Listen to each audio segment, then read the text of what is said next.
হেই friends, তোমরা কি আমার মতো একই টাইপের চুল দেখে দেখে বোর হয়ে গেছো? তাহলে একটা উপায় আছে, তোমরাও কিনে নিতে পারো আমার মতো এই হেয়ার স্ট্রিপগুলো। হ্যাঁ, এই হেয়ার স্ট্রিপগুলো হাইলাইটিং ট্রিপস। এই স্ট্রিপসগুলো তোমরা যে কোনো সময় যে কোনো জায়গায় যেখানে ইচ্ছা তোমরা লাগিয়ে নিতে পারো, আর লাগালেই তোমার ফ্যাশনটা পুরো চেঞ্জ হয়ে যাবে।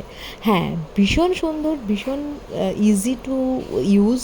তোমরা এটা ইউজ করতে পারো, যে কোনো জায়গায় তোমরা এটা পেয়ে যাবে, অথবা তোমরা যদি নিতে চাও আমাকেও কন্ট্যাক্ট করতে পারো, আমি এটা তোমার অ্যাড্রেসে পাঠিয়ে দিতে পারবো। এরা স্ট্রিপসগুলো তুমি তোমার নিজের পছন্দের মতো কালার করতে পারো, আর যেখানে ইচ্ছা লাগানোর পর তুমি সুন্দর সুন্দর স্টাইল করতে পারো। তোমরা সবাই জানো যে ব্লিচ করে হাইলাইটিং করা চুলের জন্য কতটা ক্ষতিকারক। তো এতে তোমার চুলটাও ক্ষতি হলো না, আর তোমরা নিজের মতো নিজের কালার যখন ইচ্ছা চাইলে চেঞ্জ করতে পারো। ভালো লাগলে ভিডিওটা শেয়ার করে দাও, আর যদি তোমার পছন্দ হয় এইরকম কোনো কালার তুমি স্ট্রিপস নিতে চাও, তাহলে আমার সাথে যোগাযোগ করো। ক্রিয়া স্পাইন বিউটি একাডেমিতে যোগাযোগ করো 9836633836। দেখতেই পাচ্ছ খুব সুন্দর, আর দূর থেকে এটা কেউ বুঝতেও পারবে না যে তুমি কোনো এক্সটেনশন লাগিয়েছো। উইদাউট এনি কষ্ট, উইদাউট এনি ঝামেলা, উইদাউট এনি ড্যামেজ তোমরা এটা ট্রাই করতে পারো। Thank you.